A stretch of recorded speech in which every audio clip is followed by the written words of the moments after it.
Hello, Mark. I'm Yuki. My student number is SO441042. I'm a freshman. Speech title is Magical Houses Made of Bamboo by Elora.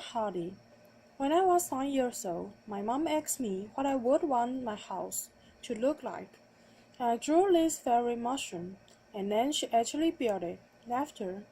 I don't think I realized this was so unusual at the time. And maybe I still haven't, because I'm still designing houses. This is a six-story bespoke home on the island of Bali. It's built almost entirely from bamboo. The living room overlooks the valley from the fourth floor. You enter the house by a bridge. It can get hot in the tropics, so we made big curving roofs to cap the breeze. But some rooms have tall windows to keep the air conditioning in and the bugs out. This room we left open. We made an air-conditioned, tented bed, and one client wanted a TV room in the corner of her living room. Boxing off an area with tall walls just didn't feel right. So instead, we made this giant woven pod. Now, we do have all the necessary luxuries. Like bathrooms, this one is a basket in the corner of the living room. And I've got to tell you, some people actually hesitate to use it. We have not quite figured out our acoustic insulation. Laughter. So there are lots of things that we are still working on.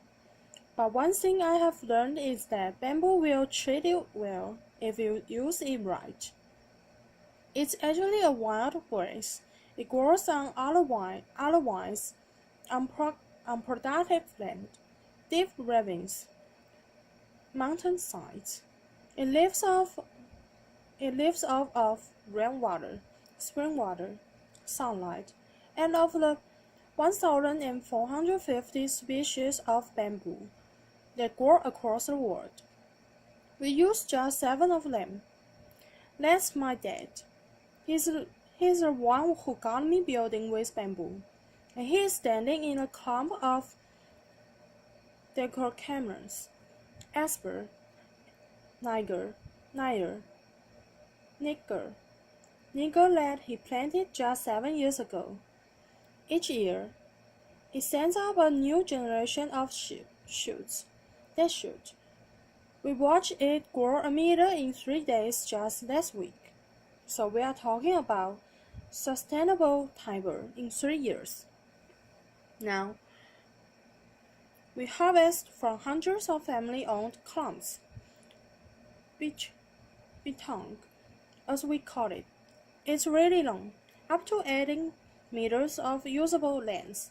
Try getting that trunk down the mountain. And it's strong. It has a tensile strength of steel, a compressive strength of concrete. Stand 4 tons straight down on a pole, and he can take it, because it's hollow.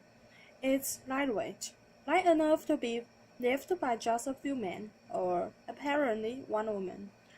Laughter, applause. And when my father built a green school in Bali, he closed bamboo for all of the buildings on campus because he saw it as a promise. It's a promise to the kids. It's one sustainable material that they will not run out of. And when I first saw these structures under construction about 6 years ago, I just thought, this makes perfect sense. It is growing all around us. It's strong, it's elegant, it's earthquake resistant. Why hasn't this happened sooner, and what can we do with it next?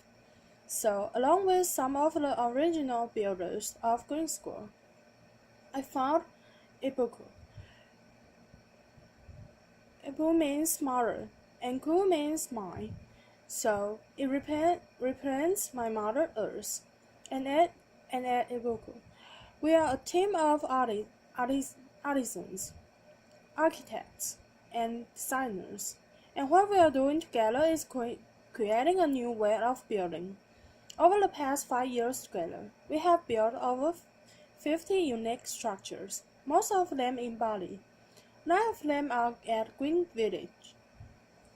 You've just seen inside some of these homes, and we fill them with bespoke furniture. We surround them with vagrant gardens. We would love to invite you to come visit someday. And while you are there, you can also see Green School. We keep building classrooms there each year, as well as an updated fairy mushroom house. We are also working on a little house for experts. This is a traditional Sambanese home that we replicated right down to the details and textiles. A restaurant with an open-air kitchen. It looks a lot like a kitchen, right? And a bridge that spans 22 meters across a river. Now, what we are doing is not entirely new. From little huts to elaborate bridges, like this one in Java. Bamboo has been in use across the tropical regions of the world for literally tens of thousands of years. There are islands and even continents that were first reached by bamboo rafts. But until recently, it was almost impossible to reliably protect bamboo from insects. And so, just about everything that was ever built out of bamboo is gone. Unprotected bamboo dwellers.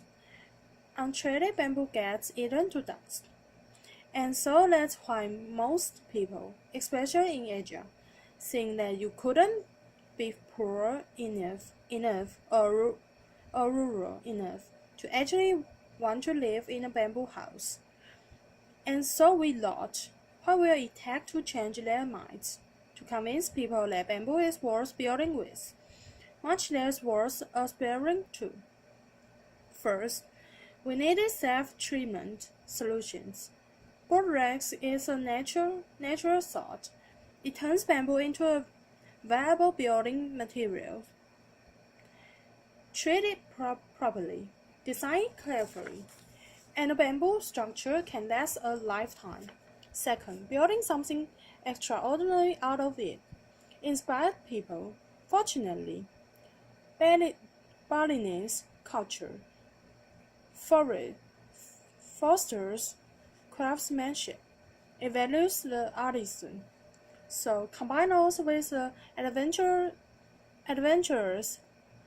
outliers from new generations of locally trained architects and designers and engineers.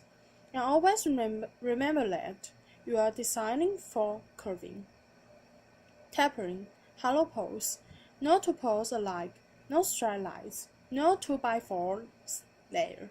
Here, the tried and true, well-crafted formulas and vocabulary of architecture do not apply here. We have had to invent our own rules. We ask the bamboo what it's good at, what it wants to become, and what it says is. Respect it, design for its strengths, protect it from water, and to make the most of its curves. So we design real 3D, making scale structural models out of the same material that were later used to build the house. And bamboo model making is an art as well as something hardcore engineering. So that's the blueprint of the house, later, and we bring it to site, and with tiny rulers, we measure each pole and consider each curve, and we choose a piece of bamboo from the pile to replicate the house on site. When it comes down to the details, we consider everything.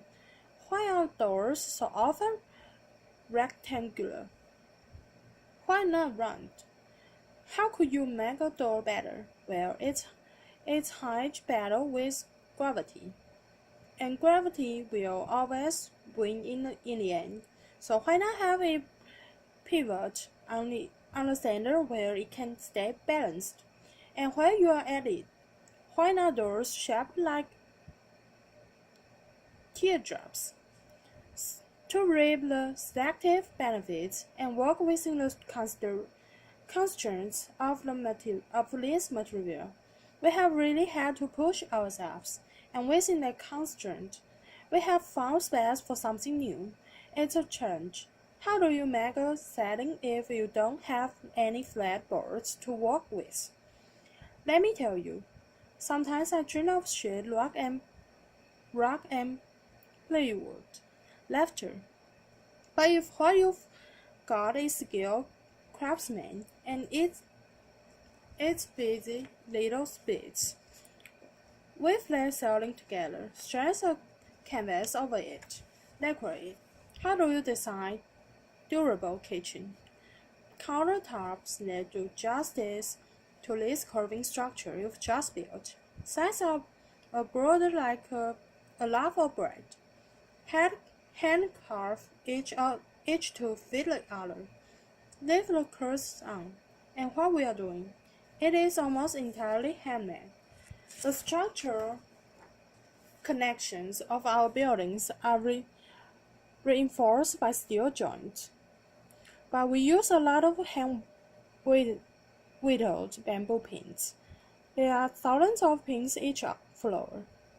This floor, made of glossy and durable bamboo skin, you can feel the texture on the bare feet, and the floor that you walk on. Can it affect the way that you walk? Can it change the footprint that you ultimately leave on the wall? I remember being 9 years old and feeling wonder, and possibility, and a little bit of idealism. And we've got a really long way to go. There's a lot left to learn, but one thing I know, it's that with creativity and commitment, you can create beauty and comfort and safety and even luxury out of a material that will grow back. Thank you. Applause.